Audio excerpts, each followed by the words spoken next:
ou dans votre agence de voyage habituelle.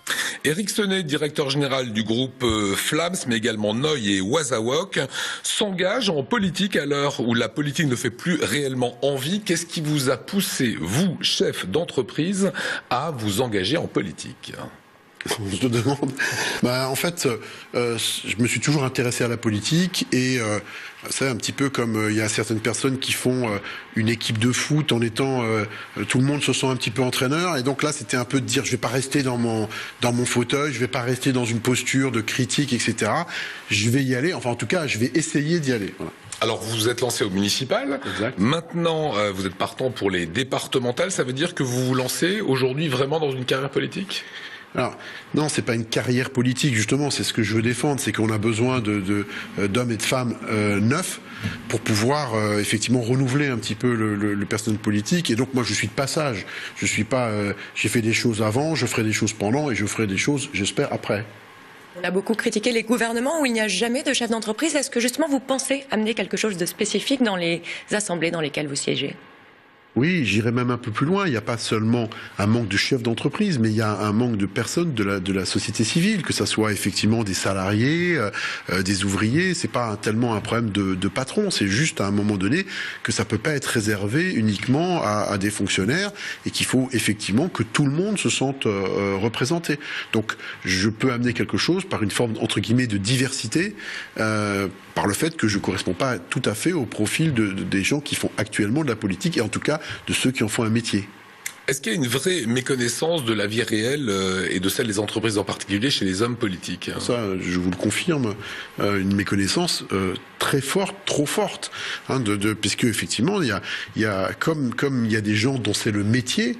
Et ils ont fait de la politique depuis la sortie de leurs études.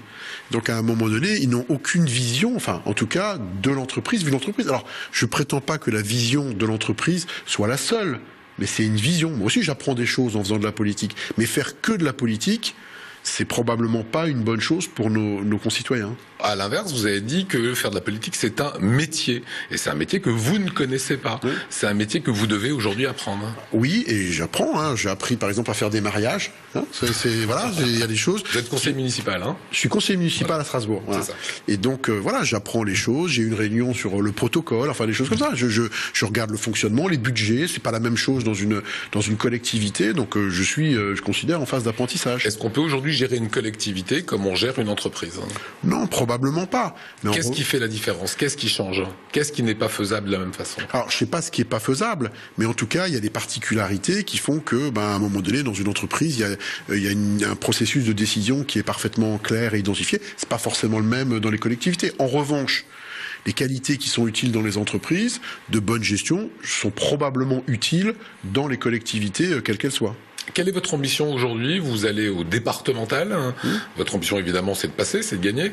Ah oui, ça je vous le confirme. Voilà, vous y allez avec qui ? Parce que c'est des binômes maintenant, hommes et femmes. Absolument. J'y vais avec Claudine Bastien, qui est plutôt du Neudorf, et moi je suis plutôt du centre-ville. On a un canton qui regroupe le centre-ville et le Neudorf. Alors, puisque je vous présentais également comme le patron d'un grand groupe de restauration, si je vous dis 26 juin 1990, est-ce que ça vous rappelle quelque chose ? Ça, c'est une colle. Hein. Alors, 26 juin 1990, c'était ça. Regardez. Flamme sans lardon, ça cuit bien moins longtemps. Ça cuit bien moins longtemps, mais ça reste dans le four un temps beaucoup plus court. Comme c'est tentant, une flamme sans oignon, c'est un petit peu moins bon. C'est un petit peu moins bon, mais ça cuit plus longtemps qu'une flamme sans lardon, une flamme sans oignon, une flamme sans champignon. C'est beaucoup plus craquant. C'est beaucoup plus craquant, mais ça cuit plus longtemps qu'une flamme sans lardon. Voilà, alors on reste évidemment sur les images parce qu'on va vous découvrir, Éric Senet, vous allez vous voir dans quelques instants. C'était le début de votre grande aventure entrepreneuriale. C'était le premier Flams. Les gens, on voit qu'on est dans les années 90, ce 26 juin. À ce moment-là, état d'esprit, voilà, vous êtes là.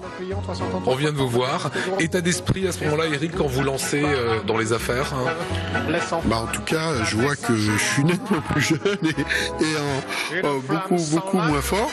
Et donc voilà, j'ai état d'esprit, volonté de créer une entreprise. À l'époque, je sors du groupe Danone où j'ai appris une tonne de choses et je veux créer une entreprise. En fait, je veux développer, je veux créer une activité. Voilà. Aujourd'hui, c'est un chiffre d'affaires de près de 14 millions d'euros. Exact. Voilà, c'est une vraie réussite. Une centaine de restaurants répartis un petit peu partout. Oui, sur plusieurs enseignes, absolument. Sur toute la France, en fait. Aujourd'hui, vous savez que votre vie, ou vos envies plutôt, sont plutôt du côté de la politique, puisque ça tourne. Oui, mais enfin, j'ai encore plein d'envie du côté entrepreneurial, hein, tout ce qui est création d'activités.